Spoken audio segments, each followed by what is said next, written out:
Hi, you've reached Burger King. To leave a message, press 1.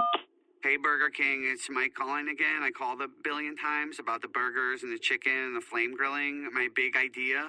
Call me back. I'm here at home. Michael, didn't we talk about you trying the new flame grilled chicken burger from Burger King?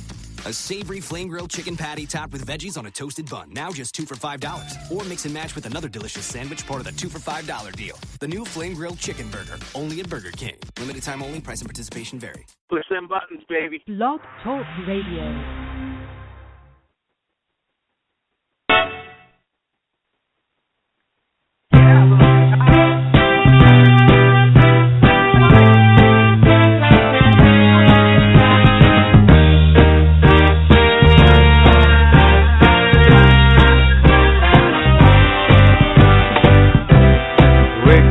Sunshine, open up your sleepy eyes for me. Wake up, Scotty. It's Conover U on Monday morning. Where are you? Oh, there you are. I'm right here. Scotty, the preacher Osborne, we're here. It's Monday morning. It's 2016. I can't believe it. And what do I wait? I'm going to be in such a good mood today. We're going to be on the radio. We're going to have the doctor. We're going to have Jennifer come out. Everyone's going to be here. It's going to be so much fun. We're going to have a great time. And then David Bowie dies. Thanks a lot, David. Why don't you just pee all over my morning? Man, that was a bummer. I got to tell you, Scotty, I'm a huge David Bowie fan. And he died at how old? 69 years old. Terrible. Listen, there are people, you go through life, and there are people who are constantly trying to be cool. They're just always trying to be cool. And you know what? You're not cool if you're trying to be cool. There are people who try to be cool, and there are people that are just cool. And David Bowie was one of those. He was just cool. He was a cool guy, and you talk about a guy that cut his own trail, and David Bowie past tense now, David Bowie was way talented enough to just do nothing but sit around and write pop songs, like Elton John and Paul McCartney. He could have done that. I mean, he could have wrote 1,000 pop songs, but he didn't. When you heard a David Bowie song, was there any doubt who that was? I mean, it was him. I mean, that's David Bowie, because he did his own thing, and he was crazy, and he had alter egos, and he was this one day and that one day, and kept reinventing himself, and I just love people like that. I just think. And risking every time he puts an album out, he's risking his career. And he did something else, Scotty. He was the first guy to do an IPO, do an actual public offering, his music catalog. And he did it right before the advent of digital music, where everybody just rips you off. I mean, it was just brilliant. It was a brilliant move. Oh my God! And I don't know. I just thought he was the coolest. And I used to impersonate him. He was a guy that I would impersonate when I did stand-up comedy. I would actually sing I sang 2 David Bowie songs in my act. And so I have a real personal connection to David Bowie. David Bowie, R.I.P. Whatever today is, January 11th. 2016, a sad day. Sad day for the world. Never shall he be replaced. Not even close. Because no one will take risks. No one will take risks with their careers like he would. I mean, maybe Madonna. I would compare only Madonna to him. Madonna would do the same thing. Every time she put out an album, this is 25 years ago, she would reinvent herself, and I always admired that about Madonna as well. But anyway, moment of silence for David Bowie, and all I can say is this. I stumbled into town just like a sacred cow.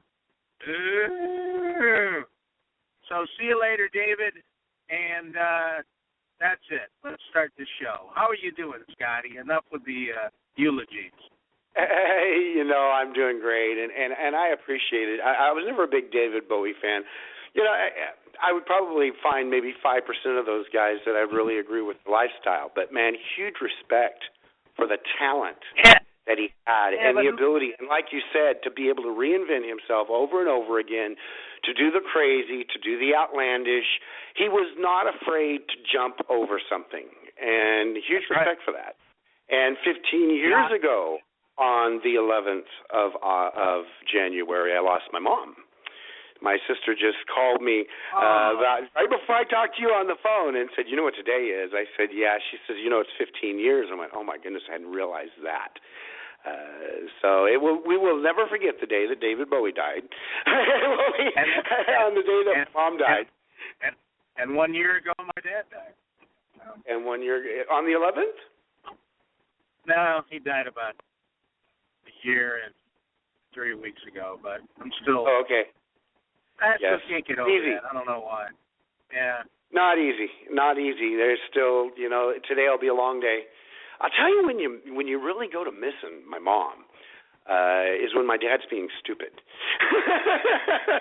Because my mom was always really good at saying, Larry, quit. But anyways, crazy times going on right now, Rodney, in the political world. It's insane out there. It is, but there's something more important. Well, go ahead. Say what you were going to say. I didn't mean to butt in. I was just going to say, for political junkies, we're on, straight heroin right now. Well, is there any other kind of heroin, Scott? Really, you're the gunrunner, not me. I tried it. There's a couple of things. I've been really on basically a rampage. And tell me when the doctor comes on, because I got to bring him on. I've been on a rampage, as Archer would say, because I tell you, last time I went to start a third party, I was going to call Jennifer Lawrence's dad, Crazy Mr. Lawrence, and I was going to start a third party because I was so mad. And you talked me out of it. You talked me off the ledge of starting a third party. I was going to start a third party. Oh, yeah, I know what everyone's thinking. He's crazy. Yeah, I'm not crazy. I'm not crazy, pal. I could do it. I could make it happen. Just need a couple of key people, and it would happen. I am telling you right now, Scotty, right now, if a Republican wins the presidency in November of this year, okay, if we get a Republican in there, and that son of a gun, and I'm a Ted Cruz guy. Ted Cruz for president. Let's know. That's the guy you want to vote for. But regardless, if Ted Cruz or who, you know what? If the guy's got a Republican next to his name, if that person gets in there and they don't get rid of Obamacare, I'm not talking about. Now they're using these code words. Dismantle. We're going to dismantle Obama. What does that mean? Dismantle. Right. No. Repeal. Well, Rodney, speaking of Obamacare. Repeal. Rip out by the tentacles. Rip out by the roots. Kill. Get rid of. If a Republican president with a Republican Congress and House do not repeal, 100% get rid of Obamacare, third party, Scott. You got it? I knew that was coming.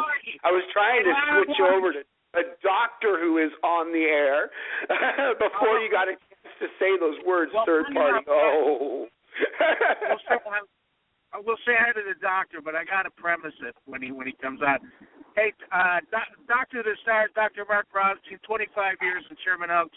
He treats everybody for all the important people. He used to treat me, but Obamacare came along, and I lost him, but he's still our good buddy. Dr. Bronstein, are you there? Yeah, I'm here. Well, I got I called in a different number. I guess. Yesterday. Yeah, I called in a different number earlier. I guess it didn't go through. So I was there somewhere floating around, listening to you guys. Sorry about your mom, Dr. Mark, and your dad. Oh, yeah, well, it's a bummer. Yeah, you know. Dr. Mark and I talked yesterday a little bit about this, and Scotty and I talked about this when it happened.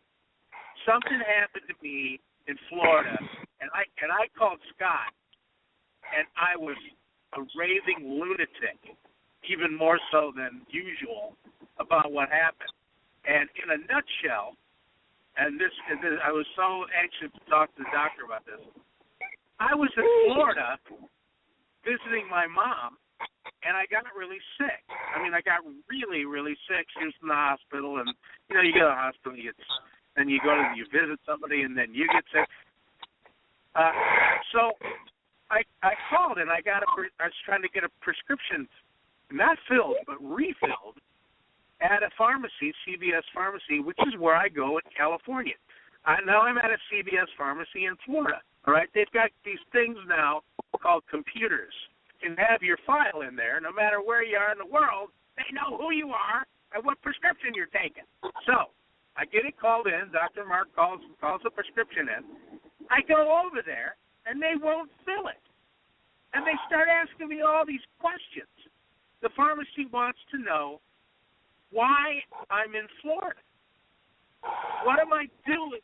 When did I get to Florida, and what am I doing there? And I said, quite frankly, that's none of your business. I'm just trying to fill a prescription here. Well, what do you care what I'm doing? Well, we have to have this information. Well, no, you don't. I'm on vacation. Oh, well, how long are you on vacation for? Like, I don't know. I mean, depends. Depends on the weather. I couldn't believe it. They're asking me all these personal questions. Now, I'm just trying to fill a prescription. Well, who are you visiting? What?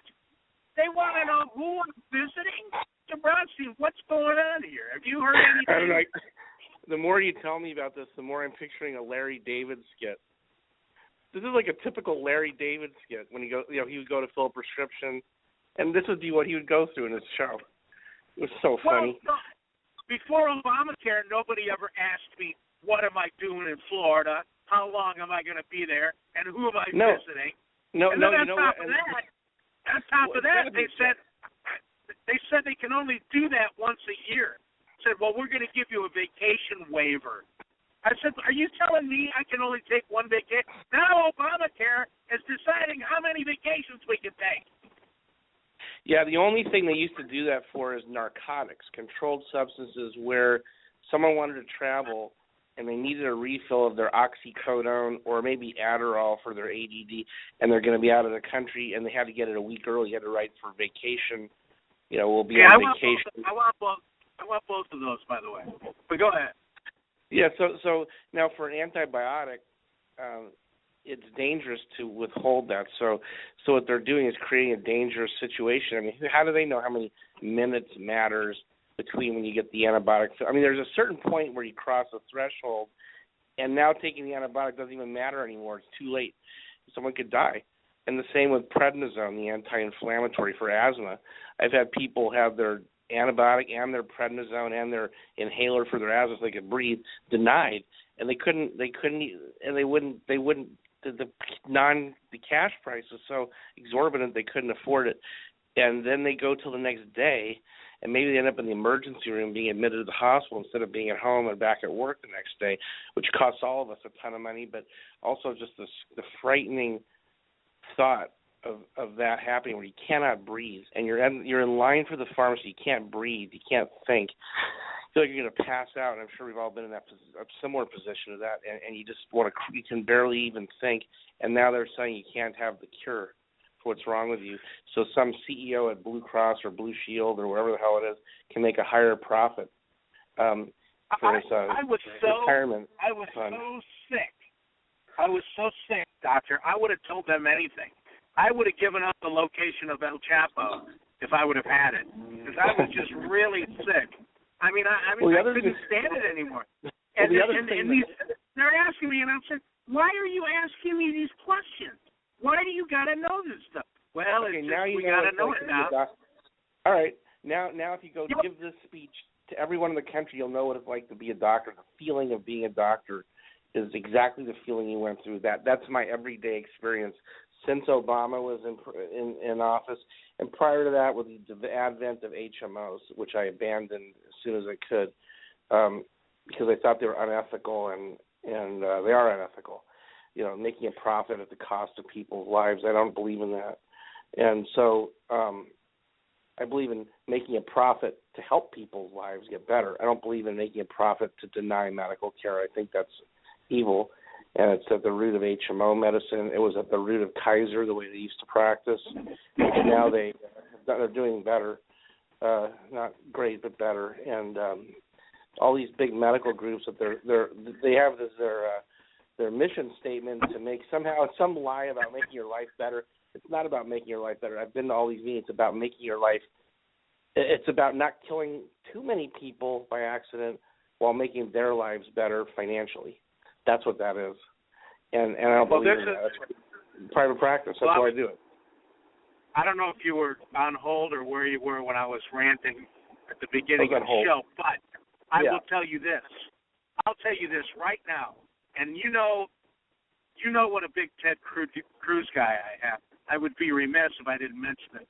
I'm a regional director in California for Cruz 2016. So get out there and recruit people. Get out there and give this guy some support. Ted Cruz is the guy. Okay, that's all I'm saying. Now, having said that, I, of course, will support any Republican that is running against Hillary Clinton. So, if the Republicans get the White House, if they win the White House and they do not repeal Obamacare immediately, I'm not saying dismantling, I'm not saying tweaking, I'm not saying improving, I'm not saying this and that. And if they fund Obamacare for 2 seconds, guess what? Third party, no more Republican Party. That's it. And no Dr. Bronstein and no Scott Osborne are going to talk me out of it. Because these bastards have been saying they're going to repeal Obamacare since 2010, and now here's the chance. They've been able to defund it the whole time. The House of Representatives of this turncoat Paul Ryan and John Boehner and Mitch McConnell, all these so-called Republicans, to hell with you. That's what I say. To hell with you. Get on the program. Get on the stick. And let me tell you something. I love a lot of the things Donald Trump is doing right now, but he ain't going to repeal Obamacare. Donald Trump is not going to repeal. He wants a single payer. And you know that it's not going to happen. You're not going to be able to turn Obamacare into a single payer, not with a Republican Congress.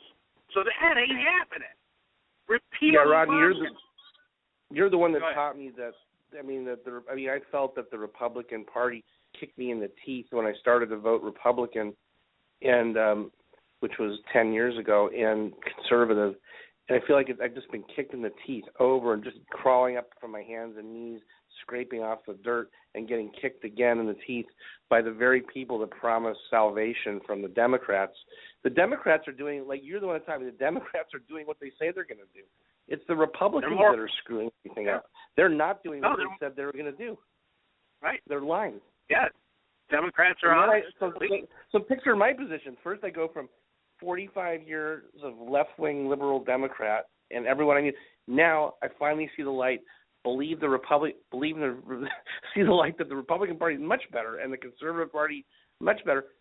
Only to get kicked in the teeth in my own profession. Affect to the way it affects me to the core, when I go to the bank, to when I try to buy something, to when I try to raise my kids. It's killing me. They're killing me. They are killing my career, not the Democrats. Yeah, let me ask you this. Since the Republicans took over in 2010, and as I said, when you take over the House of Representatives, you take over appropriations, which is a fancy way of saying spending. Every appropriation or tax bill or spending bill, it has to originate in the House of Representatives. That's per the Constitution, Article 1 of the Constitution. Now, they got around that somehow with Obamacare, but then the Republican Judge Roberts on the Supreme Court just kind of rewrote it. They said, oh, well, you know, blah, blah, blah. He's got nude Polaroids of me, so I'm not going to say anything. And then the House of Representatives, they don't defund it. They, in fact, fund Obamacare. On October 13, 2013, they funded it. And then January the following year with the Ryan Murray budget, they fully funded Obamacare through, get this, through the year 2016. In other words, until after the election.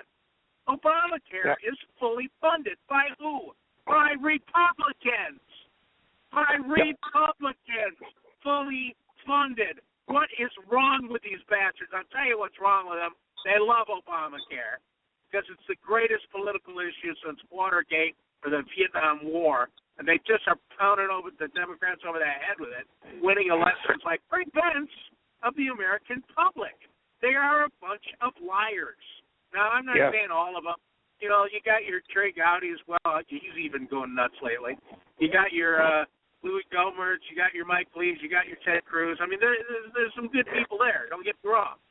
But there's way, for every one of them, you got 5 Marco Rubios and John McCain's and Paul Ryan's. I'm sick of it. I am sick of running, cheering these guys on, people giving them their money, the grassroots rising up out of nowhere and getting these guys swept into office in these landslide historical victories. And what do? They turn tail and F you in the A. Excuse my language, but like you say, kick you in the teeth. And now, all we got to do, hey, we just got to get the White House, Dr. Mark. As long as we just get the White House. Let me remind you what happened last time the Republicans had the White House, the Senate, and the House of Representatives. This is not ancient history. It's just back to 1990, right? Mm-hmm. Wait a minute. Excuse me. The year 2000. It's even closer than that. 2000, when George W. Bush was elected, we had the House, we had the Senate, we had the White House. What happened? They became the most profligate, drunken sailor spending in the history of the country. Now, let me ask you this. Since the Republicans took over the House of Representatives the year 2010, since then, they've taken over the Senate as well. Has spending gone up or down? Up or down? It's gone up. It's gone through the roof. Dr. Mark, what are you going to do? You're not going to turn into a real estate salesman, are you? You're going to keep being a doctor, aren't you? I'll tell you, it's like a disease. A diseases shift. You know, for example, most diseases responded to bacterial diseases responded to penicillin back in the early 50s and such, and then they developed resistance over time. So the strep throat of today isn't the same as the strep throat of 1950.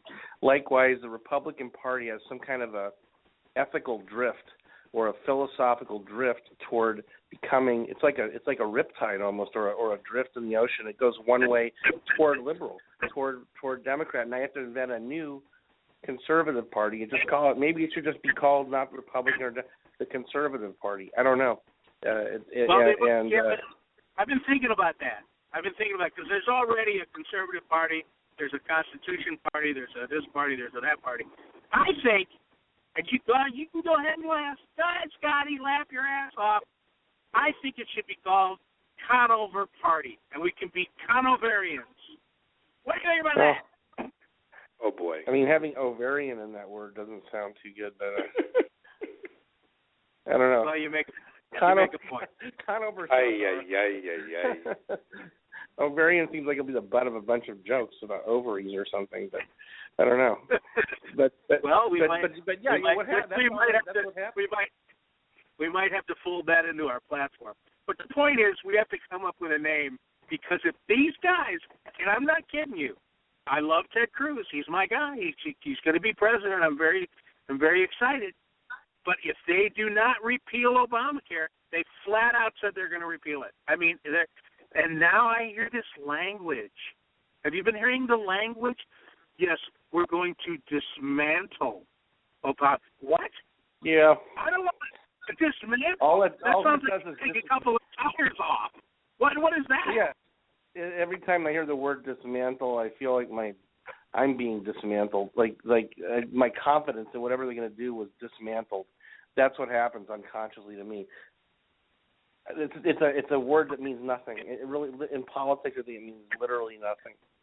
They're not specific enough. So that's a very vague term, and that's all it means. It's some vague concept that they're going to do something about Obamacare, but not specific. You know how I know that the Republicans are up to no good again? Because they just passed a bill, and this is with Ryan, the speaker. They just passed this bill that and that's what they said up front. It defunds Planned Parenthood, and it dismantles Obamacare, and we're sending it to Barack Obama's desk. It's headed to his desk, and I'm going, what are you talking about? I grew up in America where on the network ABC they had Schoolhouse Rock, and then they had I'm Just a Bill. Everybody saw I'm Just a Bill, and I'm living there on Capitol Hill. Remember that? A bill doesn't go from the House of Representatives to the White House. It has to go to the Senate first. You dummies! And they're saying that they're going to dismantle. I gotta get Scotty, get that song I'm Just a Bill, and send it to Paul Ryan and say we're on to you, smart Alex. Well, anyway, another thing I was thinking when you're talking about, I got confidence that Donald Trump will dismantle Obamacare, and I'll tell you why. Because I think he's got a little buddy that he's been cohorting with that has already made him fully aware of why Obamacare has to go and why single payer doesn't work, and that is our Ted Cruz. And I'm going to tell you my dream, and then I'll pass it over to you, Doctor. Here's my dream, Rodney. My dream is Ted Cruz as president and Donald Trump as vice president, and I'll tell you why. Vice president, a lot of times you don't see him a lot. But one of the jobs of the vice president is to go down to the floor of the Senate. And I can see a Vice President Donald Trump heading his little butt down to that floor of that Senate all the time, encouraging people to watch. And I really think he's been the great negotiator. I think Ted Cruz as a president and Donald Trump running the Senate, I think we could actually totally demolish Obamacare and do a few other things that I think Ted Cruz would like to do, like get rid of the Department of Education, get rid of the IRS. I think a lot of those would be accomplishable with the great negotiator as vice president. So with that, I'll pass it back to you guys. Keep yakking. Oh, I agree with you completely, Scotty. That's how I feel, too. Well, I think it's a great combination. That would be interesting to see that ticket. They certainly do get along really well. I mean, certainly when you consider how Trump, kind of doesn't back down, which I love, doesn't back down going after the Republican nominees. And you'll notice he doesn't do that until he's attacked first, which I also love. I mean, if they leave stupid goofball from Kentucky, Rand Paul, shouldn't his name be the other way around? Shouldn't his name be Paul Rand? Rand Paul doesn't sound right. Anyway, oddly enough, in a really sad case of irony, he is an eye doctor, and yet he can't see his own hair before he leaves the house in the morning. Kind of weird, if you ask me. And then the name. And then in the first debate, he comes out and he goes right after Donald Trump. What are you doing? Donald Trump is a man of the world. Do you know what I'm saying? This guy's been around. Yeah. I think he's been in a bar fight or two. You know what I mean? I think he's been in a heated exchange a little bit more often than Rand Paul. And he goes after him, and Trump immediately just puts him right in the waist can. But I see him and Cruz getting along really well, don't you, Doc? Cruz and absolutely. Trump. They're very I think they're like-minded. I think that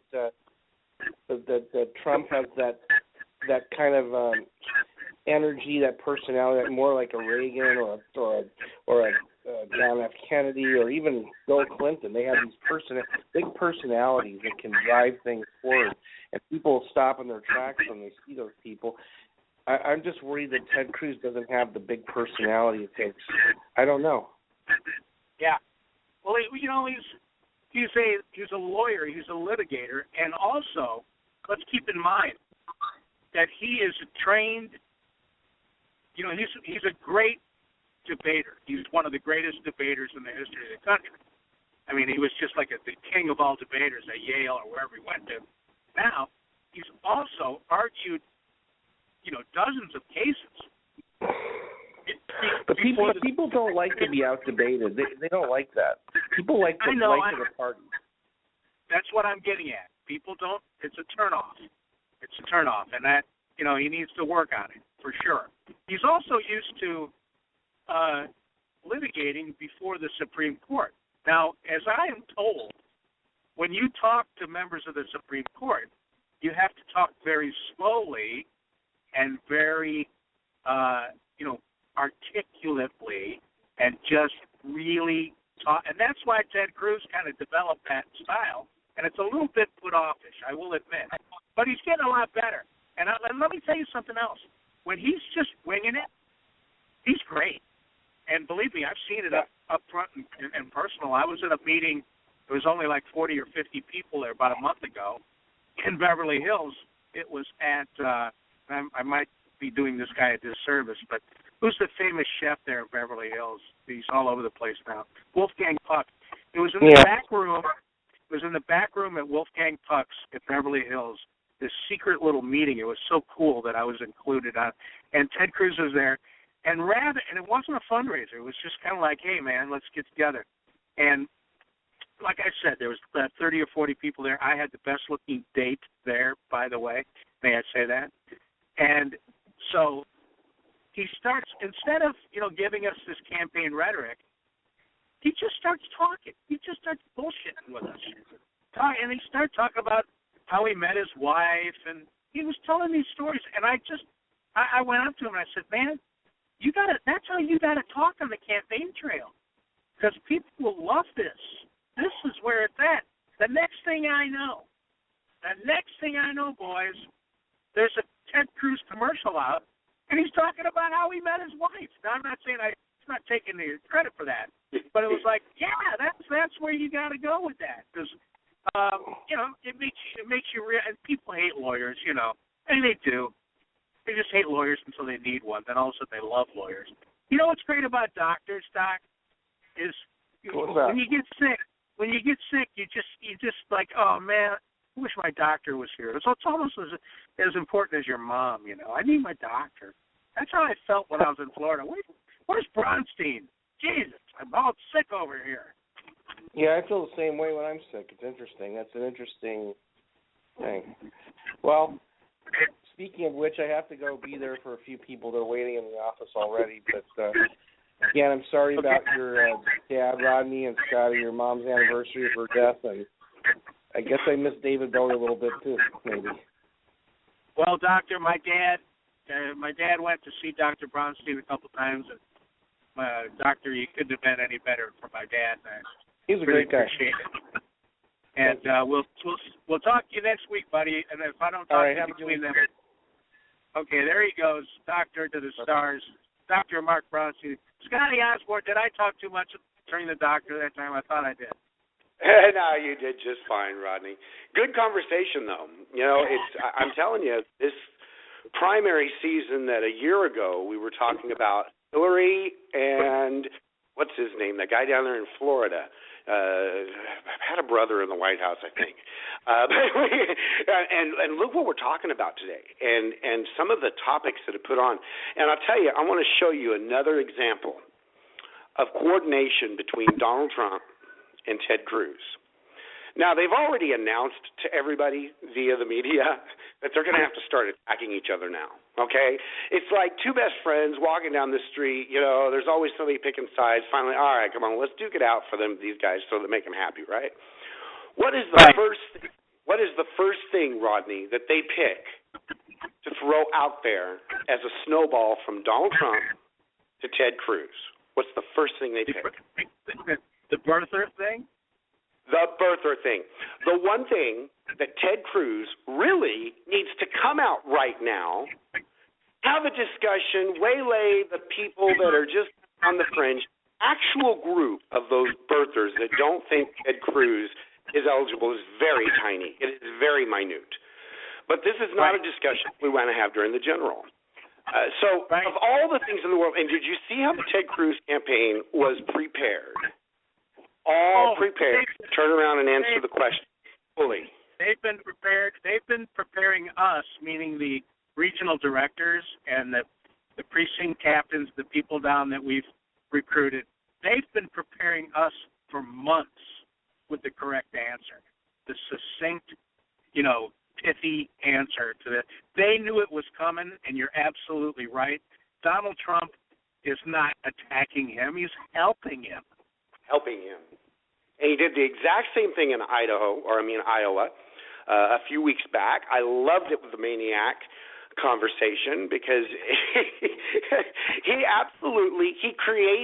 Donald Trump created one of the questions in the debate, and CNN fell for it. They fell for temperament. I know. Donald Trump is playing the media like the suckers that they are. They said, Donald Trump, you said that Ted Cruz doesn't have the temperament. And he was so ready. He just smiled, leaned over, put his hand on Ted Cruz and said, I've gotten to know this guy, and don't worry about this guy. He's okay. And it was the greatest moment. And I wanted to be there so I could stand up and go, media, you are a bunch of idiots. You are a bunch of medieval, you're naive. I don't know. I can't find the words. I was just so happy. Anyway, it's amazing that you and I can see this unfold. But people in the media, even in the conservative media, I don't even see people in the conservative media saying, latching onto it. Maybe it's because we've known it for 6 months. I don't know. That was my next question as well. As I don't understand why more people are not seeing it. Now it's blatant to me. I've been wishing that somebody would bring up the birther thing real big to get it out of the way myself, because it's got a really simple answer. But there really is few that really have a problem with that, and they generally just don't like Ted Cruz anyways. Yeah, it's the people that don't like him anyway. And there's, and Rand Paul brought it up. What an idiot! I mean, what a dope! He needs to get out of there. I know Ron Paul. Ron Paul's a friend of mine, and Rand, you are no Ron Paul. That's all I got to say about you. I met Dr. Paul in Iowa last time around. I had never met him before, and I was with Mr. Kane. I was rolling with the Secret Service, Scotty. You should have seen me. And there was Dr. Paul, Ron Paul, which is Rand Paul's dad for people living under a rock. Sitting over there, not by himself, but he was kind of not really chatting anybody up. And so I went over, and I just sat down next to him. I go, "Hi, Dr. Paul. I'm a big fan." And he's like, "Hey, how you doing?" I mean, he didn't know who I was, and he didn't know what camp I was with. I might have been with his camp for all he knows. And he's talked to me, and I said, "Yeah, I'm with Herman Cain, but I'm a big Ron Paul fan. I think you're the guy. You and Mr. Cain are the only two here who really stuck to your principles over the years. And it hurts you to." And he's like, "Yeah." And he said, we talked a little bit about him being a doctor, and I said, "Great, you can't have a conversation." I don't know this for a fact. I'm speculating here. But I bet you can't have a conversation like that with Rand Paul. What do you think? I think Rand Paul's a phony. Oh, I agree. I really do. And I was never a Ron Paul presidential hopeful. I'm not really a Donald Trump presidential hopeful fan. But, man, you've got to have huge respect for the man on many levels. And I'll tell you what he would be, is he would be somebody that I'd pick as a friend. And that's a whole lot different than picking somebody that you want to send to the White House.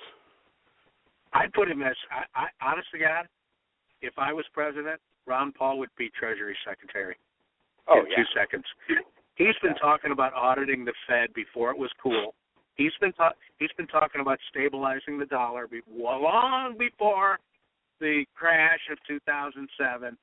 Ron Paul said it was coming. Said, here's the problem. You got a floating dollar. Let me ask you this, Scotty, because people are kind of confused about the price of a dollar, because that sounds crazy. Because you go, what are you talking about? The price of a dollar is a dollar. It sounds like who's buried in Grant's tomb, but it's not like that. The price of a dollar is not the price of a dollar. The price of a dollar means the value of a dollar. Oh, by the way, Scotty, I got to interrupt myself here. I'm over in northern Palmdale, and I can see Boeing testing some new planes. They're flying overhead. This is you guys should see this. When they have these test flights, you can tell they're test flights because the planes, they're not painted. They're that gray color, like a primer, like when you prime your car gray. They're all gray, but they're these gigantic planes. I mean, they're massive. They're like twice the size of a 747, and they float. They don't really fly. They float. I can't. It's the only way I can describe it. They just float around in circles, and it's kind of beautiful, and it's one of the few man-made things that are beautiful in life. To airplanes, I believe. Airplanes are one of the things that man has made that mocks nature the best, I think. Anyway, I just saw one fly right over my head. It's really great. Anyway, I can't remember what I was talking about, but it was something about, here's the thing with the dollar. A dollar does not cost a dollar. A dollar is measured by the value of the dollar. And it is determined by a number of factors, and it floats. And when I say float, that means some days, it's worth 98 cents. Some days it's worth $1.10. And it disrupts business. If you don't have a stable dollar, it really screws up the businessman, especially the small businessman. I'll give you an analogy. What if an hour was not always 60 minutes? What if the government or some outside entity like the Fed with the government's approval, what if an hour on one week was 45 minutes long and the next week was 2 hours long? You couldn't do business, Scott. I mean, you wouldn't know how to hire people. You wouldn't know what basis to hire them on. You wouldn't know when to open your doors. You wouldn't know how to market to your customers. Hey, we're open from 9 to 5, or hey, we're this, we're that. You couldn't do. You could. You'd be in business still, but it wouldn't be as effective. You'd be less competitive, and yet that's what we do with the dollar. We tell that meaning the government, through the Federal Reserve, tells people what the dollar is worth. It floats, and the reason it floats is because it's not based on anything. It doesn't have a standard. And I'm not all about the gold standard. I don't care about that. Let's just find a standard and stick to it. Because if you do not stabilize the dollar, you give the Federal Reserve the power to screw everybody, and they've been doing it for 50 years. Now, the economy goes up and down. There's nothing you can do about that. You can try all you want to stabilize the economy. There's going to be good times and bad times. And both, believe it or not, in a capitalist society, both are good. Good times are good for obvious reasons, and bad times are good. Why are bad times good, Rodney? I'll tell you why. You need to have a recession every once in a while because it makes you stronger as a nation. Because when there's a recession, businesses, large and small, take a good introspective look at themselves, and they ask, do we really need this product line? Do we really need this extra building? Do we need all these employees that are terrible workers? Do we need an extra secretary? Do we need to? And they start cutting the fat. That's what happens in recession. And you know what? You think, oh, well, that's cruel because, Rodney, you want to fire a bunch of people. Well, you know what happens to those people that get fired? They either learn their lesson and start working harder, or B, they start their own business. You know how many businesses in this nation have been started by somebody that got fired and said, well, screw you, I can do it better than you. They start their own businesses successful. Happens all the time. I mean, you hear about it constantly. I got fired from IBM. There's a good, what's his name that invented Microsoft? Help me out here, Gates. Bill Gates. Yeah, he was with IBM. And he went out on his own, started Microsoft in 1977 with that other dude, Paul Allen, whatever his name is, and boom. The next thing you know, everybody has Windows. Do you know that IBM could have had Windows? I mean, they said, they said that the personal computer was bullshit. Nobody's going to want a computer for themselves. Of course, this is back when the Cray computer took up a whole room. But anyway, my point is this. Everybody can understand fully the effect on America if the government told you how long an hour was and it changed all the time. It would be terrible. Well, they do the same thing with the dollar. And it's just almost as devastating. And what happens is the middle class gets screwed because during good times, the big business really makes out well. But the Federal Reserve uses interest rates, to slow down the economy, to slow down growth, and it stifles wages. Over the last 50 years, wages have not gone up. As a result, the middle class, they participate in the recession. They participate fully in recession and depression, but they don't participate in the good times. And that's what the problem is with the dollar. Did that, honestly, Scotty, did that come out? Am I making myself clear? You gave me so much to say because you said that eloquently. Did I quote prophecy? I'm going to get to that in a second, but you quoted that so perfectly. I'm going to clip that out of the show. I'm going to send it to Rich Lowry. Because that's basically what Rich Lowry's saying, and you laid it out to where anybody can understand it. But not only did you quote Scripture, Rod, you preached an entire Sunday morning sermon. Well, pass the collection plate. I need the foundational principle that we learn from the Bible, the one big thing about life that we learn from the Bible, is that you were born, you have hurdles, and you die. It's the hurdles and the problems in life that make you stronger. If you have an easy life, you end up weaker. And the concept of refinement, and that's refining gold is prevalent in the Bible. The concept of refining by fire. And it applies to the economy. It is secular, just like warming and cooling is secular. The liberals just don't get these natural cycles. They have a hard time with the cycle concept, I think. But economies have a cycle. They have a natural cycle. And you don't want the federal government trying to fix anything to start off with. It is not anything you can fix. You just have to get ready for it. Weather does the same thing. Sometimes in California, it looks like you might be coming out of the drought. I think you're going to flood off into the ocean. 4 months ago, we were talking about they were going to have to declare a national emergency and empty something into Lake Mead or something. But it goes in cycles, and it applies to the human being in the personal life in the New Testament. The same concept. It's sometimes you go through tough times, but that's when you draw back. If it's financially, that's when you cut back on some things. You work on trying to figure out ways of making a little bit more money. It applies to the individual. It applies to society. It applies to a business. It applies to the church. The church does the same thing. The church goes through hard times. And that's when you gain your strength.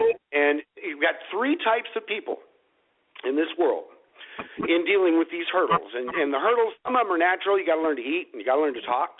Some of them you've put in front of yourself, and some other people put in front of you. There's three kinds of people, Rodney, and this is the lesson that you just preached. There's the kind of people that jump their hurdles, and in the end of life, they are strong. There are the people that constantly cry in front of their hurdles. And then there is the socialist liberal Democrat who would like government to come in and either remove the hurdle or pick you up by your jock strap and lift you up over the hurdle. And whenever you remove all the hurdles of society, and all you got to do is look to Cuba to see what happens, you have a weak society. We don't want to get rid of all the problems in life. And it's the left. The left does that with everything, Rodney. That's why they go after guns.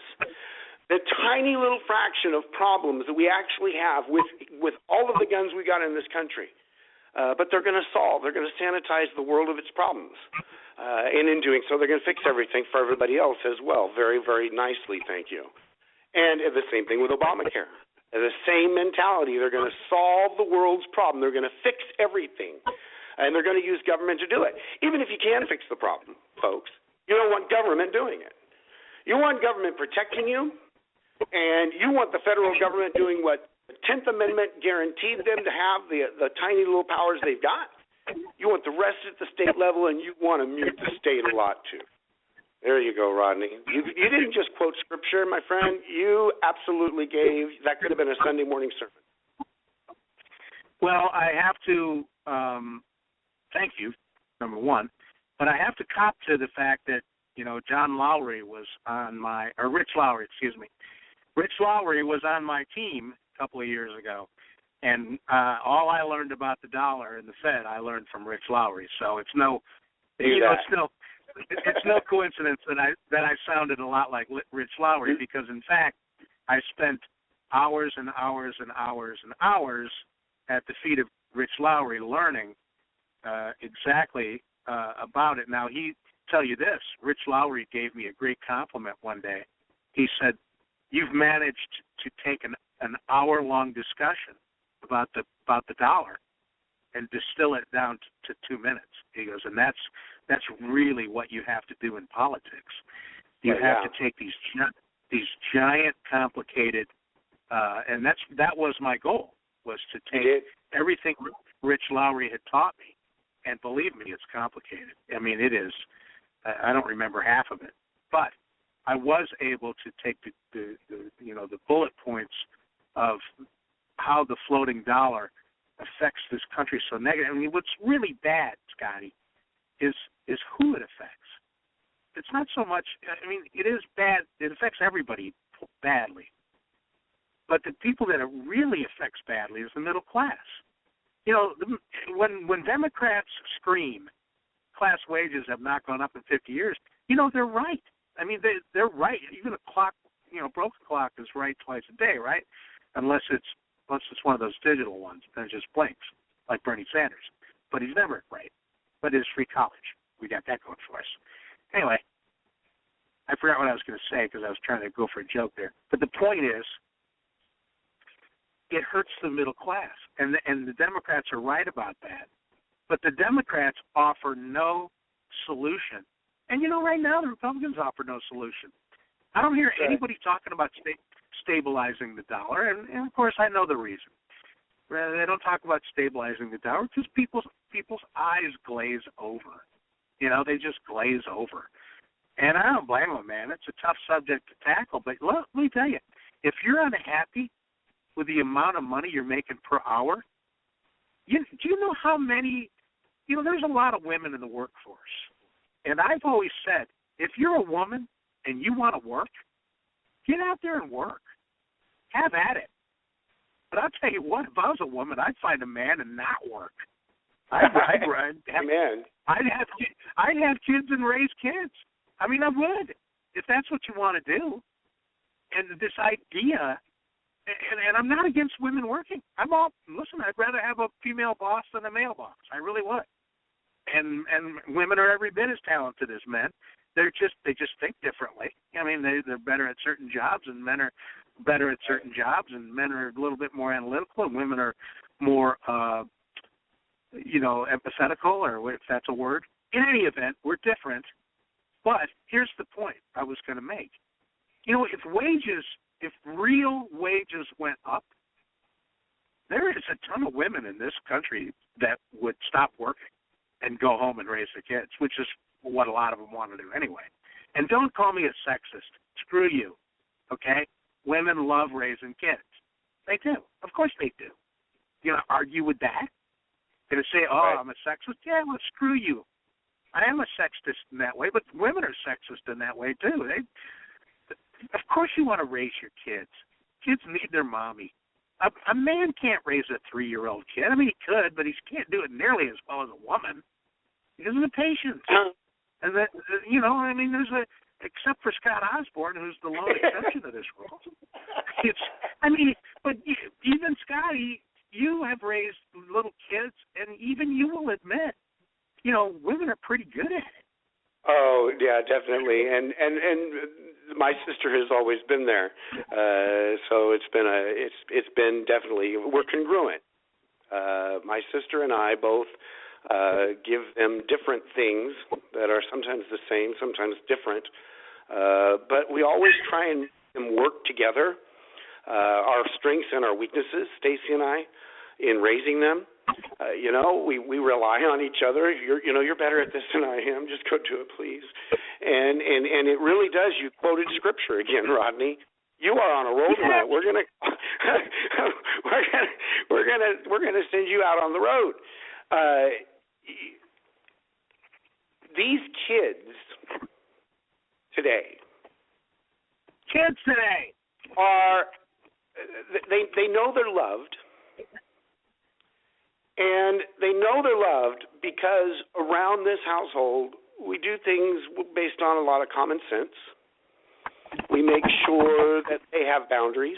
The kids need boundaries. They love you more for boundaries. We get bonus points for that, see. And it really is another basic tenet in life, that as the left wants to make everything equal. It's not supposed to be. My sister and I aren't supposed to be equals. The 3 girls aren't supposed to be equals. I work with them both on their strengths and their weaknesses, and their strengths and their weaknesses are all different. But if you could put those 3 sisters together and they make a mighty team, that's the way men and women are supposed to work. See, the left has always wanted to make women have every single job a man can have. Well, oftentimes it's been the man that's been supporting a family, including a woman. and there's always been reasons for the head of a house. Now, that doesn't mean a woman can't be the head of a house and chase after that same kind of money. But it's all based on a system of working your way up. We all worked.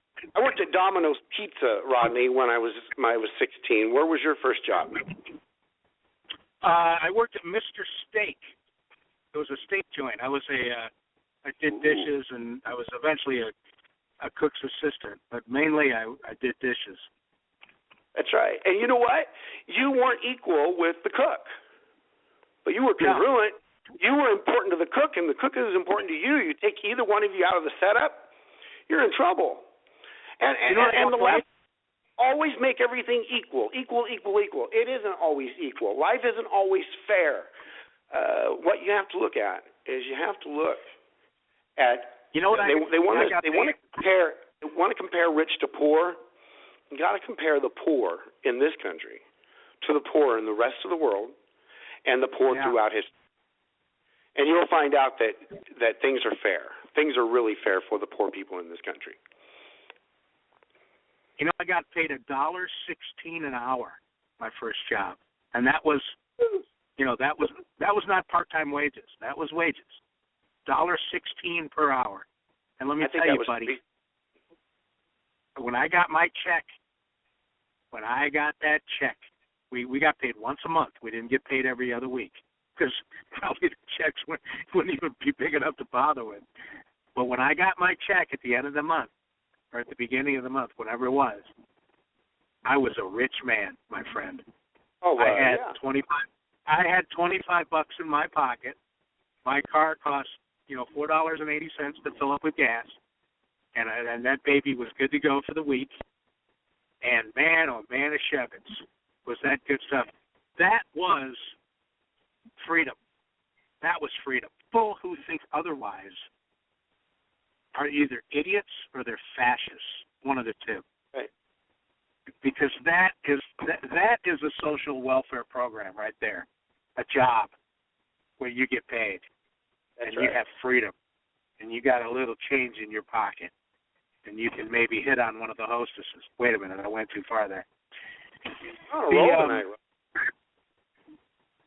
We're gonna put you sure. I'm just sick to my stomach. I'm sorry. I just can't get over this Obamacare thing. I'm just sick to my stomach what happened in Florida. We've been talking about it forever, right? We've been talking about what Obamacare really is. We've been talking about what Common Core really is. But this is the second or third time, and maybe this is the charm. This is the third time I have been, dumped over my head with ice water by Obamacare. First, I lost my doctor, Dr. Bronstein. Then I lost my insurance, which I had for 10 years. I'm United Healthcare. I loved my insurance policy. Joe Biden said it was a crappy policy. Remember that? Crappy insurance. You're going to get good insurance now. I'm like, what? And then when I was in Florida and trying to get that prescription filled, and they're asking me personal questions. They're asking me to fill a prescription. They are asking me questions that have nothing to do with me being sick. Who are you visiting?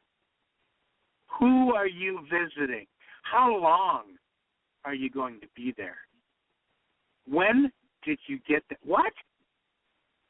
What the hell business is it of yours?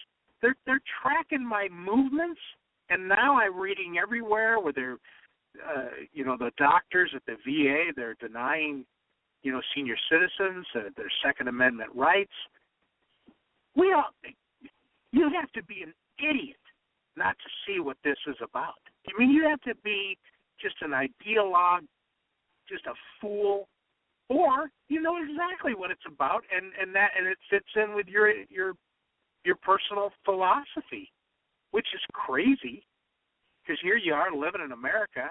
You want America to be like somewhere? Let me tell you, I've been all over the world, Scotty. Now, granted, I haven't been running guns in Grenada, but I've been all over the world, including the Middle East and everywhere else. And it sucks. It's way better here. Now, I'm not saying America's perfect. We got some problems. We got some, I drive around and I see the way they develop some cities, and I hate it. And, there's things about capitalism that just turn your stomach. But overall, you got to be kidding me. First of all, everything works. You ever been to a foreign country and nothing works? You're describing just about every foreign country, including Canada. You know what? I used to go to Mexico when I was younger, spring break and all that. You couldn't pay me to step foot in Mexico unless I wanted some, prescription drug for hair growth or something. There's no way I am going to Mexico. That place is a hellhole. You want to, we're so proud of their culture. Nobody's proud of their culture down there. They want the hell out. And you show me a successful Canadian, I'll show you an American. Oh, Rodney, you're just a rah-rah patriot. Yeah, I guess I am. I guess I am a rah-rah patriot. And what built this country? What built this country? I'll tell you what built this country. Free market capitalism. That's what built this country.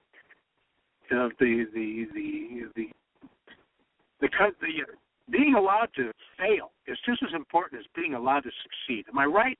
You don't send a kid out there let's say they're playing tennis or they're on a volleyball team or some sort of sports. You don't send them in there with a guaranteed trophy, okay? You send them in there with the ability to fail, to fall flat on their face. Because that is way more important than getting a trophy for winning. Don't you think? Am I off here? You are exactly right, Rodney. It's wonderful to win trophies, and it's wonderful to make goals and achieve them. But it's far more important to lose. You learn a whole lot more from losing growing up. And again, you brought up another one, and they all fit the pattern, whether it be Obamacare, Second Amendment, Common Core is another example. of where there is a mentality of on the left of if they remove all the hurdles, if they make everything fair, then everything will be all right. And so they want to make everything equal. They want to make every single child on the face of the earth learn the same thing, so that everybody's got an equal chance.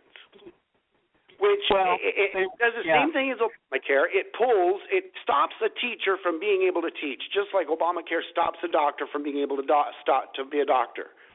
You know, Dr. Brownstein sometimes brings me almost to tears, Rodney, because I hear within his voice so often, he just wants to be a doctor. You know, he just wants to do what he knows how to take care of his patients. He just wants to get in there and heal them. And we're destroying that. Obamacare is destroying that. Common Core is destroying its own thing. You know, of course, the Second Amendment issues have been going on for a long time, but it's nuts. You're preaching tonight, Rodney. Buddy, I'll tell you something else. The three things I wanted to talk about, actually just two things, and one I've already talked about, and that is if they don't, I'm telling you, Scotty, get ready because I'm not listening to you anymore. I'm cutting you off.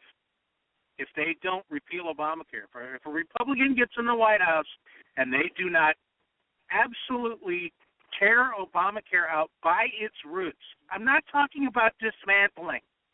I'm talking about getting rid of it. I don't care if it's by executive action. I don't care if it's by congressional legislation. I don't care if it's by voodoo. If they don't get rid of Obamacare, Scotty, third party. And I don't want to hear any arguments from you. I don't want to hear any of your lip if they don't repeal Obamacare 100%, okay? And that's the truth. Now, I can make you, number two, you heard that. I know I didn't quote scripture there, and I'm not angry, and I'm not mad, and I'm not disappointed that you talked me out of it last time. It was the right thing. You talked me out of it. But you're not talking me out of it this time, pal. I'll be on board with you, Rodney. As soon as you show me we can win. If there's a path to the win, I'm all for it. Okay, well, here's the second thing. Now, we've talked about this, and Donald Trump was questioned on this many, many times about will you support the Republican nominee no matter who it is? Will you support the Republican nominee no matter who it is? I got to tell you, I'm rethinking that. Now, you got to hold on here because I got to order breakfast, okay? Everyone's going to hear me order it. I'm going real healthy today. Listen to this one. Hold on. Good morning. Thank you for choosing us. May I please hold? Sure. Thank you. They put me on hold.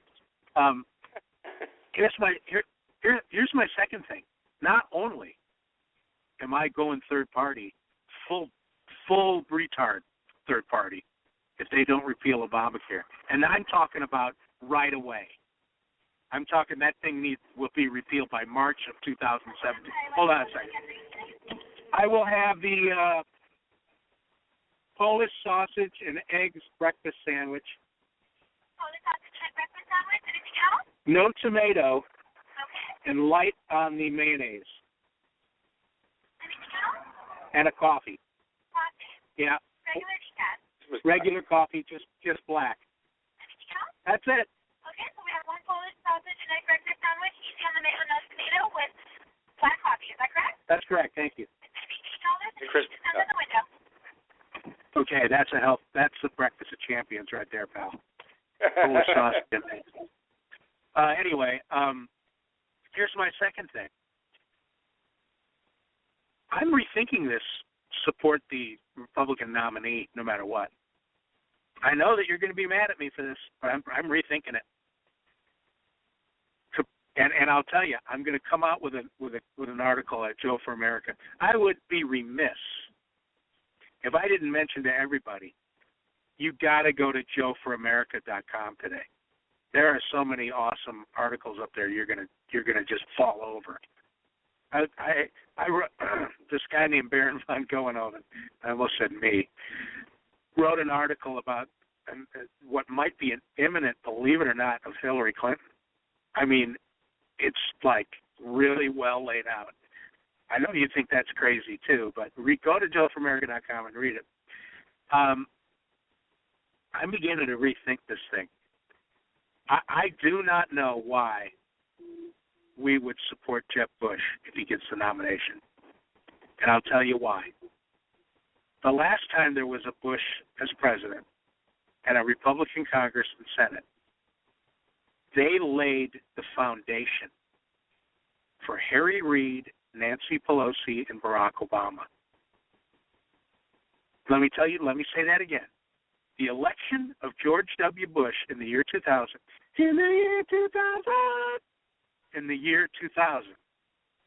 the election of George W. Bush, combined with a Republican Senate majority and a Republican House majority, laid the foundation, caused the rise to power of Nancy Pelosi, Harry Reid, and Barack Obama. Now, Scotty, disagree with me on that. Try to disagree with me on that, because that's what happened. You know what, Ronnie? 5 years later. Now, I would never vote for the other side, and I would always vote for my own side. But I will say this, and you're quoting Scripture again, and it applies to what we're discussing, and it also applies to the church. Sometimes it's better to lose. You know what? I can make you a case, and I will lay out a case in a column very soon that this country is better off with a Republican House and Senate and Hillary Clinton as president than Jeb Bush as president. I can lay you out. You know why? Because then the Republicans would be on the attack. Then they would have to shape up. Then they would have to do the right thing. Does that sound familiar? Does anyone remember the 90s? What got done, what got accomplished in the 90s? My word. Yeah. And if Jeb Bush is president, not only will Obamacare not be repealed, it will be set in stone. Common Core will start wiggling its tentacles through the country. Spending will go through the roof. You'll have amnesty. Now tell me why I should vote for Jeb Bush if he's the nominee. Give me a good reason why I should support him. There isn't any. So no, I am not going to support the nominee, Republican nominee, no matter who it is. I'm not going to do it, Scotty. Well, there is a case to be made that we might be better off if Hillary Clinton won this and we retained power in Congress, especially the strength. And, she would be a different presidency. But here's the thing. If I'm making a choice between the two, and I've got Hillary Clinton heading in one direction, and I've got Jeb Bush heading in the same direction, but Hillary's in a Maserati and Jeb's on a bicycle, then I'm going to pick Jeb. Even though he's going in the wrong direction, I'm going to pick the guy that's going slow. But that's not true. Even though he's going slower, he's setting the table for someone even more evil than Hillary Clinton. That's the point I'm trying to make. And that's a case for what happens when you lose. I don't think I want to hand it to the liberals again for another 8 years. They're too used to executive orders. I think you've got to get somebody in there. Listen, Jeb Bush has always been at the bottom of my ticket. Bottom, at the very bottom. But I will say this about Jeb Bush. Jeb Bush's record is a social conservative and an economic conservative, and that of one of a very progressive liberal when it comes to sovereignty issues. That's why he's talked on Common Core. And I'd much rather have Jeb Bush going slow than Hillary Clinton going where we have no idea. We had no clue Barack Obama was going to take us this far. Who knows how far Hillary could take us? And we'll strengthen our majorities. We might get bulletproof majorities in the House and Senate if Hillary is elected. Can you imagine I agree. Can you imagine the election of 2018? Can you imagine that election if Hillary's president? My God, this country will rise up and make the House and the Senate 100% conservative. I'm not talking about Republican either. I'm talking about conservative. get in there and really, really start fixing things and get after her and force her hand, just like Newt Gingrich did with Bill Clinton. Let's face it. All of those things that Bill Clinton took credit for, that was a conservative Republican majority in Congress that did every single one of them. And if you don't think Hillary wants that same legacy, you ain't been paying attention. I'm not talking about you. I'm telling you the royal use of the word you. Hillary wants, more than anything, a legacy. She wants her turn. And if she had a Republican Congress, that would be best for her, too. Because then every good thing they did, she could take credit for. The economy comes roaring back, she takes credit for it. The budget that gets balanced, she takes credit for it. Welfare reform, immigration reform, she takes credit for it. And let me tell you what's going to happen. If Jeb Bush, you say that Jeb Bush will be on a bicycle and she'll be on a Maserati, I disagree wholeheartedly. And the reason I disagree is, you don't remember the years 2000 through 2005? Do you think that George Bush was on a bicycle? They were the most prolific spenders, creators of debt and deficit country has ever seen. They were number one. They didn't reform entitlements. They invented entirely new entitlements. They were in a Maserati, Scotty. He was not on a bicycle, and Jeb Bush won't be on a bicycle either. Maybe he won't be on a Maserati, but he's not going to be on a bicycle. And you know what it's going to set the stage for? You think Barack Obama's bad? A Jeb Bush presidency, a disaster, in my opinion, because he's going to let these Republicans run wild with their spending and their crony capitalism. And we see it right now with the Paul Ryan budget. You don't have to look any further than the Paul Ryan budget, okay? What in dollars and spending? My God, these are the guys that are supposed to cut spending. What is going on here? A Jeb Bush presidency would lay the foundation for Bill Blasio to be president, okay? That's what it would lie, or Bernie Sanders. That's the foundation Jeb Bush would like. So this is my reasoning for not supporting him. And I'm not, I'm just bringing this up to get your reaction. Well, and boy, you make a strong case, Rodney, and I do, and it's why he's always been at the bottom of my barrel by a long shot. And when you look at the Clintons, that is a big difference between Hillary and Barack Obama. I don't think really Barack Obama's cared about his legacy. I really don't. You can't, because he's done some things that are going to really end up backfiring after he's gone, and he's just gone that way. But the Clintons always did, and I always gave Bill Clinton credit as a Democrat. He was no Barack Obama by a long shot, and I had some issues with the direction he took the morality of this country and the national security ramifications that he could have involved this country in. But he really did let the Republicans be strong and guide the economy. And he was very bright. When he was elected in 1992, he had a Democrat Congress majority, Senate and House majority Democrat. Bill Clinton came in 1992, became president. What did he do in 1993? They passed the largest tax increase in the history of the country. So I don't know. Honestly, I don't know what you're talking about in this one. They passed the largest tax increase in the history of the country, and they tried to illegally pass socialized medicine. Okay, so right out of the gate, Bill Clinton was every bit as bad as Barack Obama. Maybe, we weren't talking about trillions back then, but it's all relative. The same thing. Largest tax increase in the history of the country, and passing socialized medicine illegally. Hillary Care was illegal. That's why it didn't get passed, if you'll remember. So I don't buy this Bill Clinton thing. In 1994, the American public stood up and was another historic election, swooped in Newt Gingrich and all the Republicans. It was unbelievable. But that was in reaction. Hold on a second. I got to pick up my eggs. Yes. Woman just called. She just called me a Polish sausage, I think. Anyway, So I don't know if I agree with you on that one. I think Bill Clinton left to his own device. He had huge issues. But if you look at his whole presidency, I'll tell you, next to Barack Obama is no administrator. He's no executive. Bill Clinton, at least, and when it came to the protocol of being an executive in an office, he was good at that.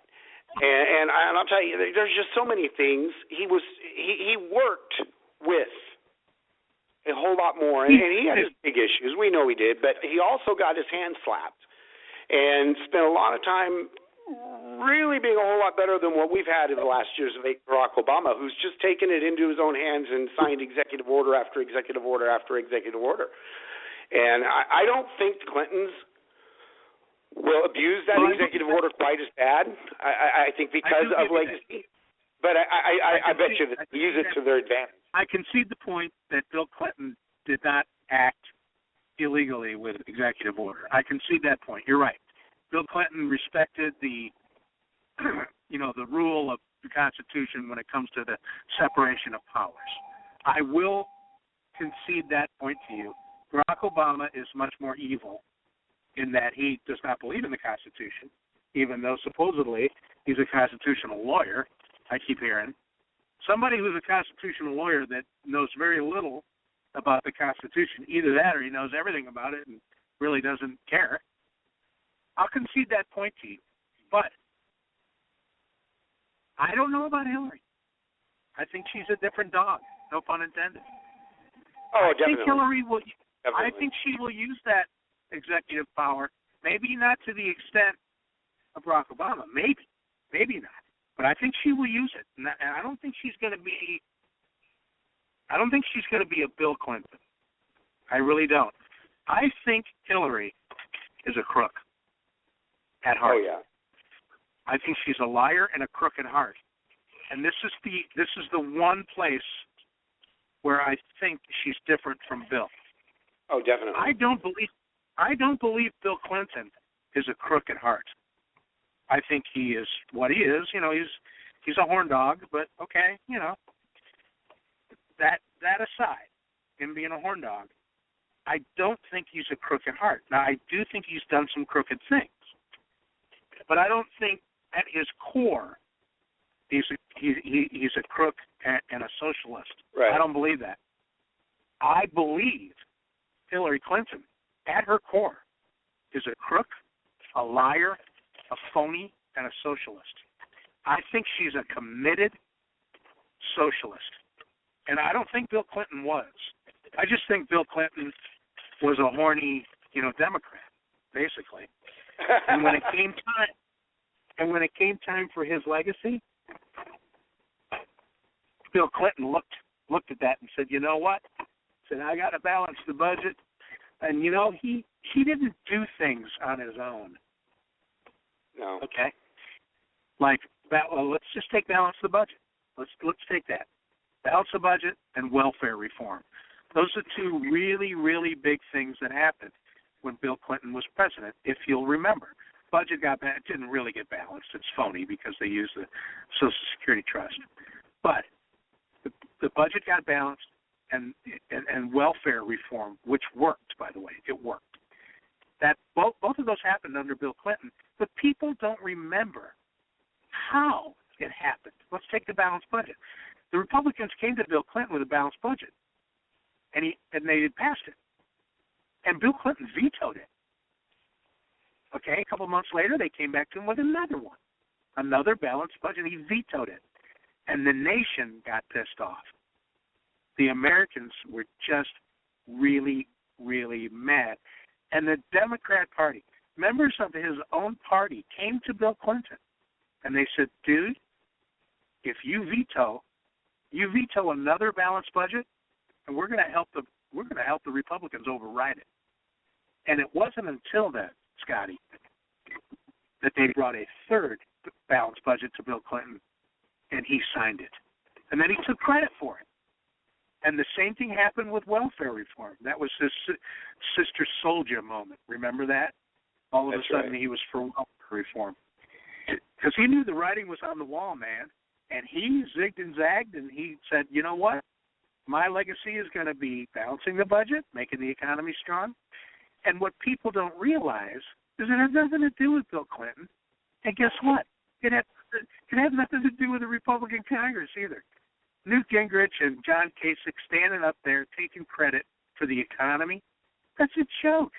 It was the tax credits of the 80s that freed up the capital, that let the American entrepreneur run wild in the 90s. That's what made the economy roar. But That's people right. don't know that. People don't know that. Why? Because they're stupid. Because people are ignorant. People don't take 5 minutes to sit down and figure out how the economy works. They don't even know how a bill gets passed because they know. Because kids aren't watching I'm Just a Bill on Saturday morning. I don't know what they're doing. They're playing video games where they do nothing but shoot each other. And then these video game makers go, it doesn't do nothing to the culture. Oh, really? Take a look. There's violence everywhere. Or maybe it's just being reported on now. Maybe I'm all wet on this. But I tell you what I'm not wet on, and that is the facts of political history. Because guess what? I was there. We'll be right back. Do we have any sponsors yet, Scott? No sponsors yet, but we're doing all right. Let me tell you, Rodney, there's the other side of this that we haven't discussed yet. And if you go back to Jimmy Carter, he gave us Ronald Reagan. And right. I really believe we're not going to have to worry about Jeb Bush. Jeb Bush is like in 4th and 5th place or worse in every primary poll over the next 3 months. There's a lot of them that could jump up there and beat down Trump or Cruz. I think Jeb Bush is probably the least likely. But I'll tell you, I think a Ted Cruz presidency with a Donald Trump vice presidency would be the next Reagan era. And you've got two men fully understand. I'm sorry, go ahead. That fully understand the concept of constitutionality and understand the concept of business and live free market. As many meetings as I know that Ted Cruz has had with Donald Trump over this last year, I know that Donald Trump, I know Ted Cruz, I know Texas, I know the Texas that's in Ted Cruz. Ted Cruz has explained to Donald Trump exactly why the Constitution matters, why you don't want the federal government doing a whole lot. All of these issues we talk about, I have absolutely no doubt in my mind, Rodney, because I know Ted Cruz, and I know what he's about, and I know what kind of guy he is. He has been having discussions with Donald Trump, and Donald Trump has had a lesson in conservatism over the last 9 months. With that? Oh, totally. Couldn't agree more. But I could not agree with you more on that. But I warn you, Scotty, do not underestimate. Don't underestimate it. Because when Chris Christie drops out, all of his supporters go to Jeb Bush. When Ben Carson drops out, some of his supporters will go to George Bush. The other two will be split up between Trump and Cruz. When Carly drops out, all of her support goes to Jeb Bush. If Marco Rubio drops out, and I don't think he will, but if he does, most of his support, believe it or not, goes to Jeb Bush. Do not count out Jeb Bush. He's got the money, he's got the legs, and you can say he's running a crappy campaign, and he is, but it doesn't matter. He's got the campaign. Don't count him out. And at the end of the day, you see what the establishment is doing. They're trying to get Rubio or Bush elected. That anybody can see that. They do not want Trump. They do not want Cruz. They don't want to have anything to do with him. So just don't count him out. That's all. And I don't support Jeb Bush for president. I counted him out 9 months ago. I had him on the mat at count 10 9 months ago. So I still got him counted out. He's always been counted out. I just don't see how anybody even does it, Rodney. You know, he has spent as much on advertising as all the other top candidates combined. And he's sitting at if he was sitting like at 10%, I'd agree with you, Rodney. But he's sitting at like below 4, below 3 in some places. Nationally, he's below 5. There's just so many others. I think a Chris Christie. Oh yeah, I think Chris Christie's got an incredible chance to make an establishment run. But I don't think Jeb's got a chance. I think he's wasting his time. You're the same guy that said Hillary was not going to run, though. Yeah, but all the reasons why I said she wasn't going to run, she's messing with. I still don't think she wanted to run. I'm just giving you crap, buddy. Who would, if you were Hillary Clinton, would you want to run? I mean, serious. Would you want to run through all of the pig slop that they're going to run through over the next year? Rehashing all that again? I wouldn't want to. Of course, you couldn't get me to run for dog catcher. That's why I would prefer to have a close friend who is running, and I can give them my shoulder all they need. You couldn't get me to run for dog catcher, Rodney. When I first got here in Texas, Michael Smith of CNR Radio kept trying to talk me into becoming a delegate or to be a chairperson or something. And I told him, I'm not getting involved in all that. There is no way, Rodney, you can get to do it. Well, when you say, if I was Hillary Clinton, would I want to run? Dude, she's already been through it. I mean, the reason she went through it was her own political aspirations. The reason she put up with all of that. So to not run, to me, would have been to waste all that crap that she's been through, the weathering all that storm. Are you kidding me? She's been running since she was kicked out of the Watergate investigation. She's been, every move that she's made has been for this moment. This is her deal. Yeah. And you know what? She's going to be the Democrat nominee. Will people stop talking about Bernie Sanders? He's in there for one reason. To make her look younger, less crazy, less socialist, and I don't know what else, but he's doing a hell of a job. Yeah. Well, Rodney, you know what, and I agree with you 100% on that. I think it's exactly why he's running. I think they made a miscalculation, though, that they don't know how to deal with now. And that's Bernie Sanders that's turned into a Ron Paul. And, much as I disagree with Bernie Sanders, as a guy, when you listen to him, you got to like him. I totally disagree with him. I think his whole foundation of everything he believes is wrong.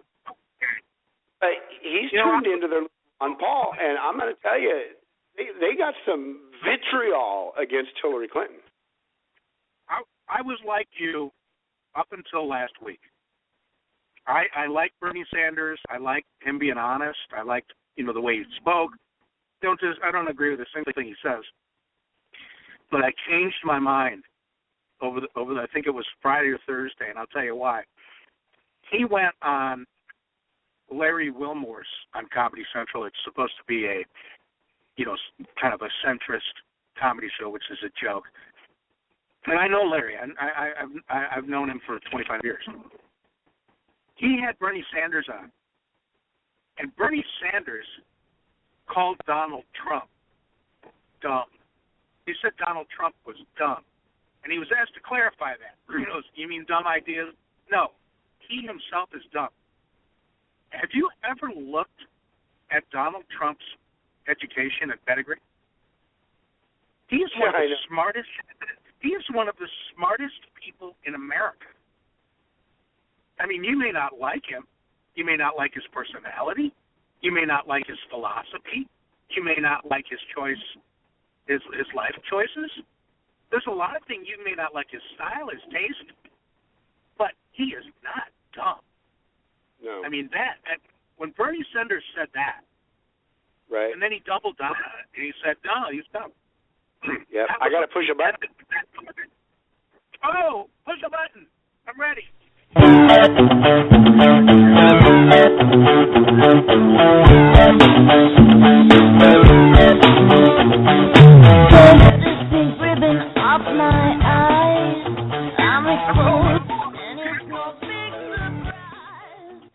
That's better. Man, that was some loud introduction music.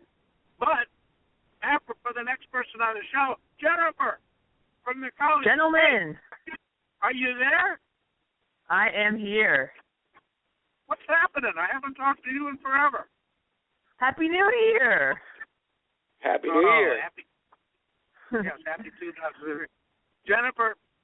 Is this the year editor- we do it? Is this the year we make America great again? It is.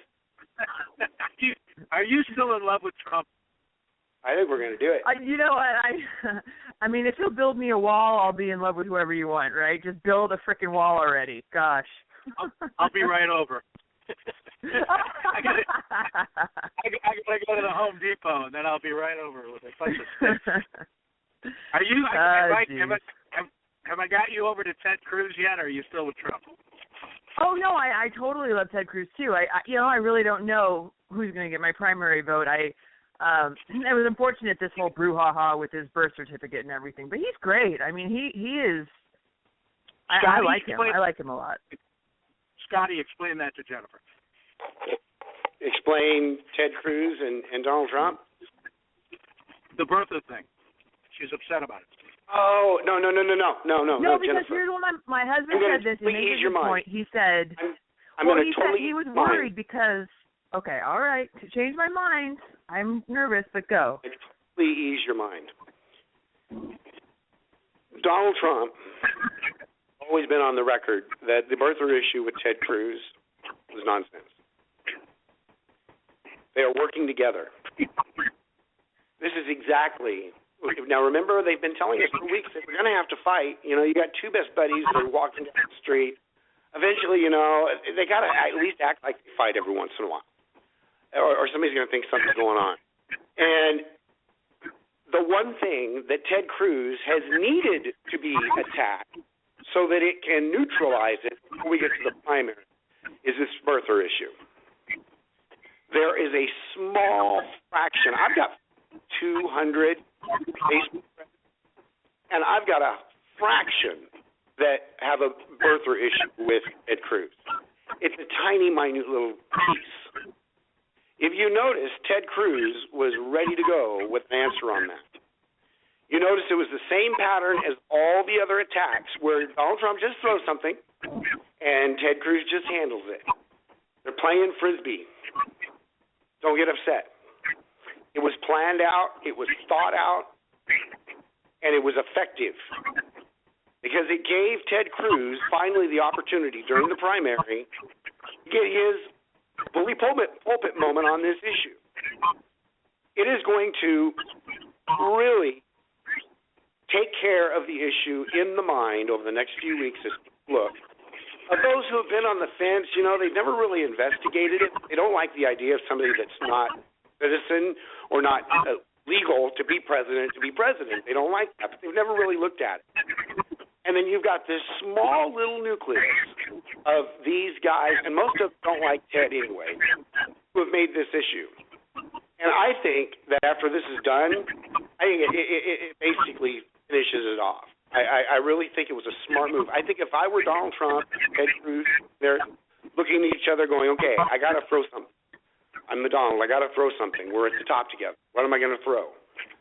If I were Ted Cruz, I'd say throw the birther thing. Let's get the birther thing out there. Ted Cruz and Donald Trump are manipulating the media like Rodney said earlier, like they're playing the violin. And I think this whole thing is good cop, bad cop. And in fact, when I saw that hit Facebook, I cheered. Yes. So get excited about it, Jennifer. Okay, I'll trust your judgment, Scott, because you have excellent judgment. So I'm gonna trust you on this one. You always teach me something new every Monday. I always learn something new and exciting that gives me hope. I'll tell you, when you start realizing that they're in this together, it's fascinating to watch. And I'll tell you, Ted Cruz, if you look at the Real Clear Politics on the nomination, everybody goes up and down. You know, they start low, they go up, they have their peak, they go down. You know, some have gone up and stayed up like Ted Cruz, but he's had his ups and downs. Ben Carson got up, he had his ups and downs. But Ted Cruz is the only person, except for Lindsey Graham, who held a straight line at 1%. But Ted Cruz is the only one who has started at one place at the beginning of the race, and steadily risen. There's been no up and down. It has been a steady rise, and still right now, while he's got great momentum, it is still a steady rise. And momentum is hugely on his side. We get to the primaries, that gap between Cruz and Donald Trump is going to shrink because you've got a whole lot more primary voters who are very serious about the primaries and these smaller primaries and caucuses. And it just always does. That's going to shrink a little bit. Does Ted Cruz have the ability to pass up Donald Trump and sweep the primaries? I think he does. And I think he turns around and he takes Donald Trump as vice president. Donald Trump gets in charge of the Senate, goes down there and turns that into a reality TV show, and America happily ever after. Wow. I need some music, Rodney. I need I know. Can we get like a drum roll or a clap soundtrack for that? We should have had a sponsor for that one. That's awesome. I would be remiss if I didn't mention that Jennifer is editor over at thecollegefix.com. That's like the word thecollegefix.com. If you go over there on your inner tubes and you see what's going on the campus, that's the key to thecollegefix.com. Because it's tough to keep tabs on what the kids are doing. I know in my life, I have no idea what they're doing. So I have not only have Jennifer on the show as often as we can, but we highlight and we promote and we tell people to go to thecollegefix.com where there's tons of articles, including ones written by Jennifer. And tell us, JK, I got to give you one of those celebrity names. I watched the Golden Globes last night, and I was trying to think of it. What do I call you, JK? I think I'm going to just call you.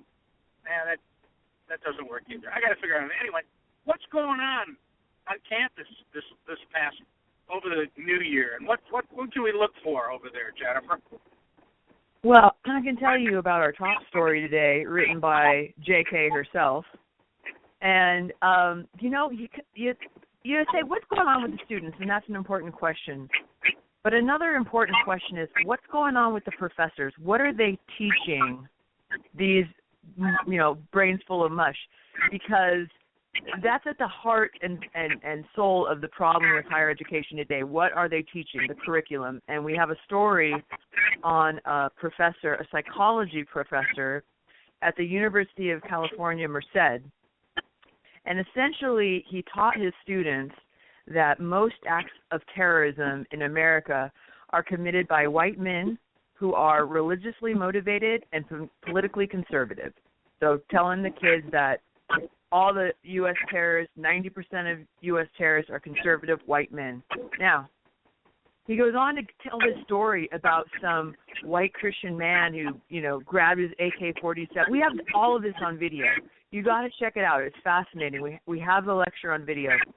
He tells this class about, this white Christian guy in Texas who grabbed his AK-47 and shot 60 rounds at the Texas State House. Okay? The problem is that never happened. And so it was a wrong example to give. I mean, it just completely inappropriate.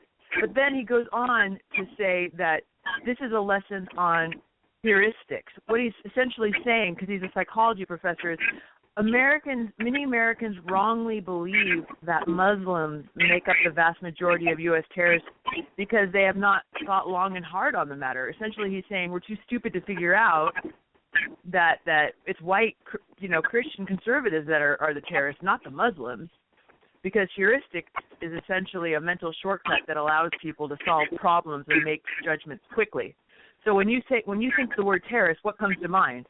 Okay, well if it's a guy in a turban or whatever, then you're too stupid to figure out the truth. You've taken a mental shortcut called heuristics. That was the lesson there from the psychology scholar. But here's the irony, okay? 2 weeks after he gives this lecture, a young Muslim by the name of Fasil Mohammed went on a stabbing spree. This was at the University of Merced. Went on a stabbing spree and stabbed 4 students before he was shot and killed by a campus police officer. But that's the irony there, right? That he's sitting there telling his entire class of like 250 freshmen, young, impressionable students, that it's the white conservatives that are doing all the terrorism in the U.S.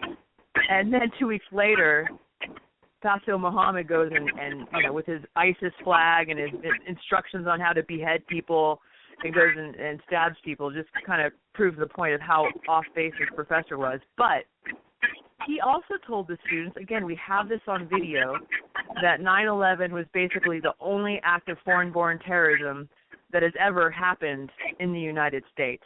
He made that claim to the students. And there's 2 students in this class who provided the video of the lecture to the College Fix on the condition of anonymity.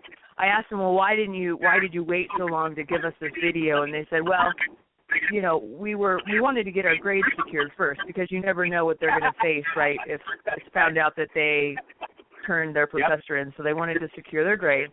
But underscoring that, they wanted to wait. I mean, when the stabbing happened on this campus, it was dramatic and traumatic, and they wanted to respect the mourning period. So now they felt it was enough time had gone on that they could go ahead and release the video in good conscience.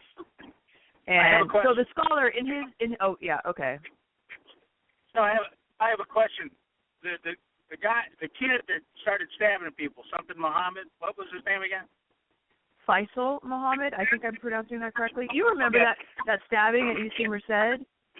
Yeah. He wanted to behead people, and my question is this: was he pre-med? Because maybe, Ben Carson was stabbing people too when he was younger, and he became a brilliant surgeon. So that's so ridiculous, Rodney. I swear. Oh man. That's why they call it practicing medicine, because you practice. You don't normally practice on members of your own family, but he did. Ben Carson did grow up, and he successfully surgically separated conjoined twins. Donald Trump, on the other hand, has dated twins. So we've got a lot of diversity, is what I'm saying, in the Republican Party. Yes. And sorry to make pre-med jokes about Faisal Muhammad, but let's just put it this way: if your first name's Muhammad and your second name isn't Ali, there's something that you got to be a little bit wary. I do believe what you're telling me. Of course, you got it on video. People would not believe it if you didn't have it on video. Am I correct? The left believes that most terrorists are white Christians. They believe that. Because what they do, and Scott, you probably know a lot about this with having the Sloans on, the way that they categorize, like for this Faisal Muhammad guy, they are not saying it was Islamic radical extremist terrorism. They're categorizing him as a disgruntled student, because they're saying the reason he stabbed a bunch of people, never mind the ISIS flag or the instructions on how to behead or pray to Mecca, they're saying that he stabbed all these people because he was upset they kicked him out of the study group. So this was just, school-place violence, right? And that's what they do. So the left has come up with these studies that purport to show that, all these attacks. Remember the Fort Hood, that was workplace violence, and who knows what they're trying to call the Boston, bombers or the Chattanooga shooters. They come up with all these sorts of reasons why the Muslim-based attacks are not terrorism. But when it comes to, so I emailed the professor. I said, please explain yourself. I can't find any record of this Texas State House shooting. And the professor responded, he said it was an honest mistake, that he was actually referring to a situation in 2004 where a heavily armed gunmen stormed a courthouse in Georgia, and that did happen. But the guy had been described as a sovereign citizen who was anti-government and anti-police. When you say a conservative, white guy, you think of your typical, your Republican candidates. But they're painting these complete loonies like the Planned Parenthood shooter, or people who are mentally insane, effectively, right, as these conservative right-wingers that are committing these acts of terror.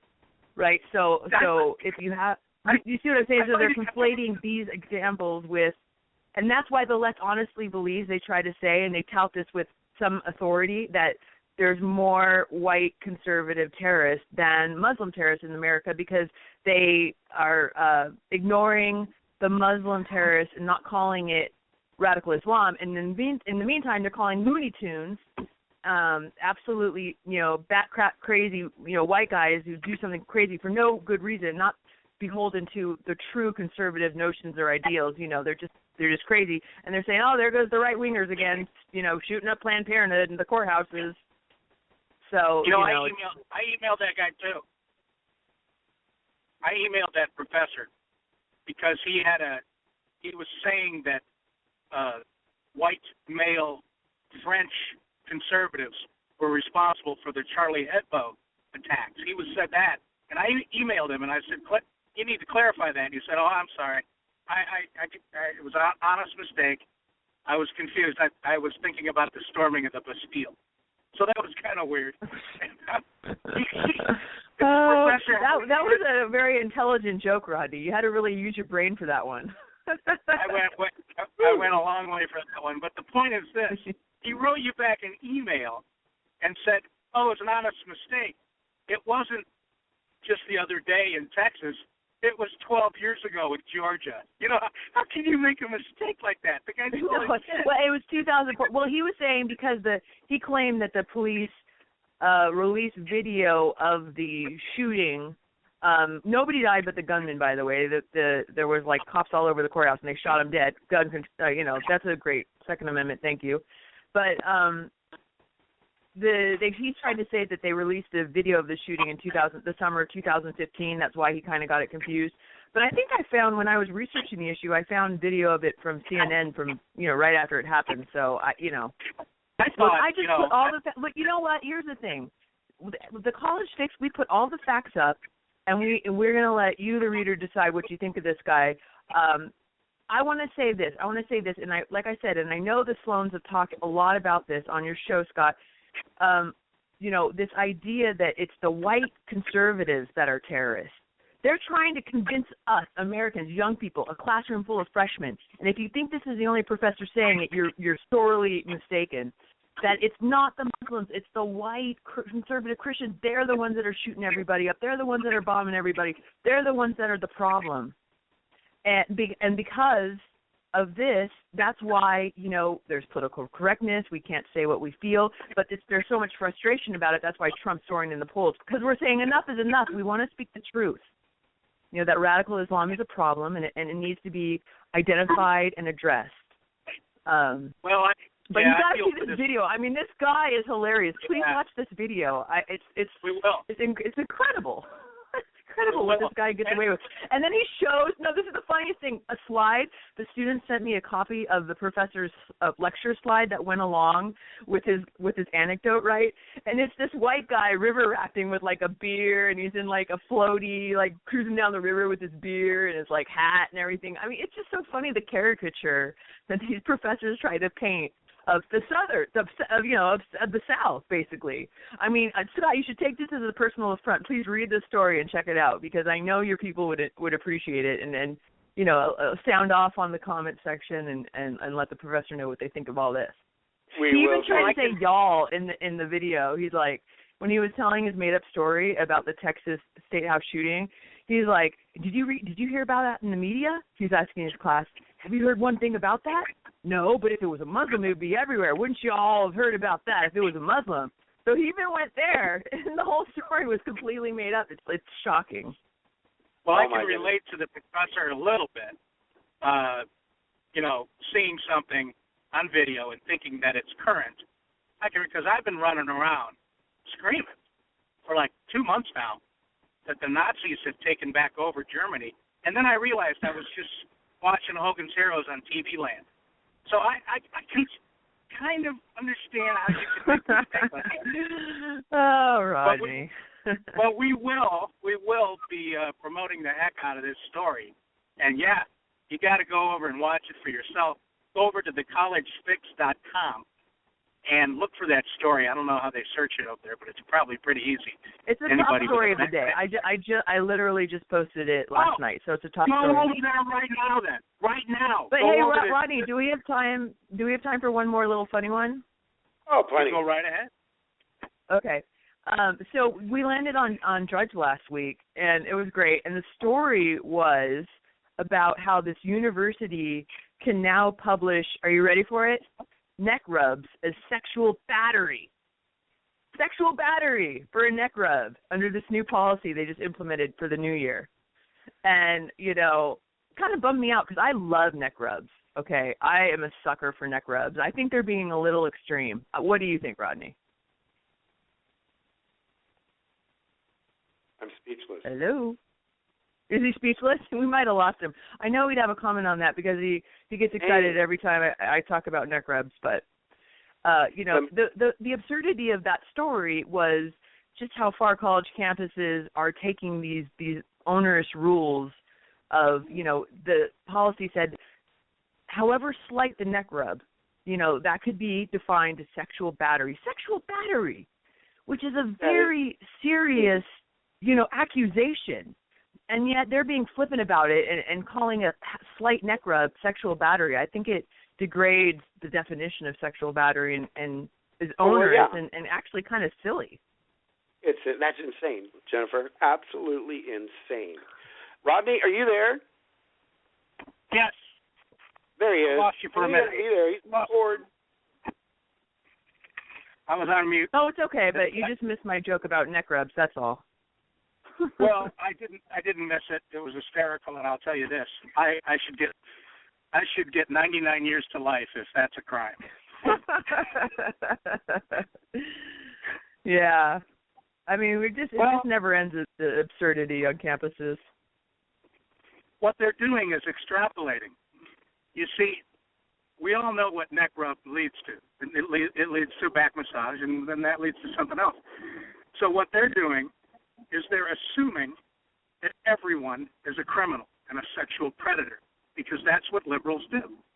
It's like, we found a case where there was some actual sexual assault, and it started out, there was some testimony about a neck rub.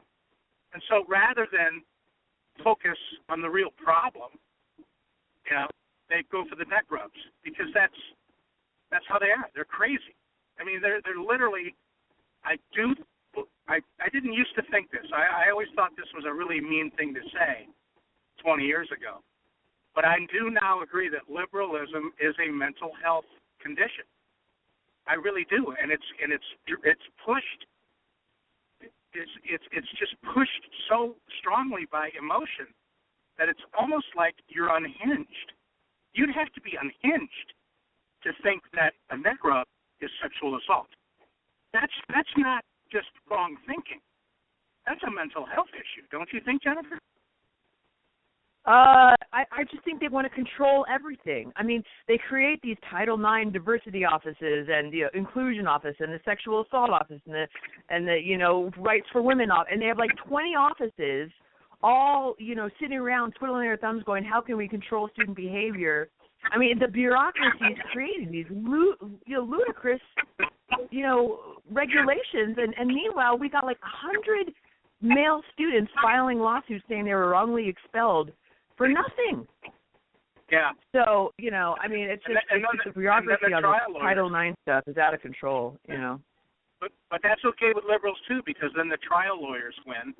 And the trial lawyers, I think, are the number 2 contributors to Democrat politicians.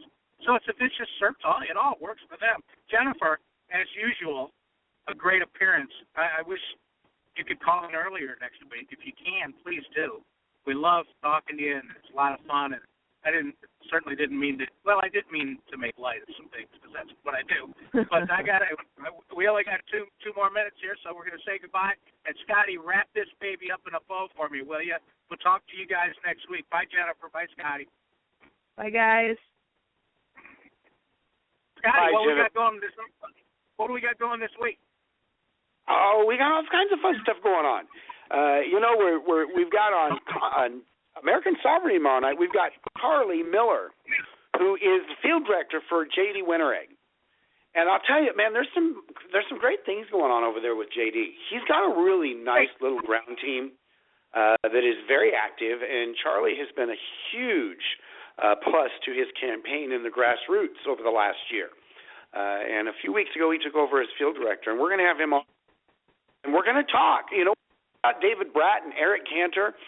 We're going to talk about Bob Hall and Bob Dewell and these races where a real strong grassroots effort can knock money right out. And Charlie's going to be, we're going to have a great discussion. Looking forward to that.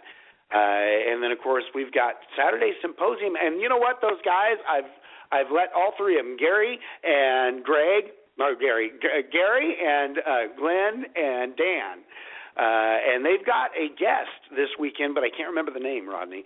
They schedule it, set the whole thing up all themselves. So Saturday Symposium with Dan Wilson. And, of course, Friday on Ladies Bible Class. Rodney, we are having a great time. Starting the story of King Saul. Now, if you like politics, folks, this is the to listen to Ladies Bible Class as we wander through the story in the Old Testament. Because Saul was the ultimate king as a politician. And there are a lot of political analogies in there. When I'm teaching Ladies Bible Class, Rodney, sometimes I quote politics. And this is an area of the Bible where you can really quote a lot of politics. And we're having a great time. Join us there. And we have got a Bible question and answer series coming up on Sunday. Hopefully this Sunday coming up. We were hoping to have it done by this last Sunday, but we didn't get everybody totally set up. So all kinds of fun things, Rodney. Till next week when we are here at Conover U. Rodney, what should we start out with? Okay, man. Play us out. I'll talk to you then. All righty. Bye-bye.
Remember when a small business needed a landline? Today, landlines are a thing of the past with Grasshopper, the entrepreneur's phone system. On the road, at the beach, or at home, Grasshopper helps you grow your business. Get all the features of a business phone system and the freedom of a cell phone with our iPhone and Android apps. Features include multiple extensions for your team, calls forwarded to your mobile phones, voicemails transcribed and emailed, and so much more. See how it works at grasshopper.com, the entrepreneur's phone system.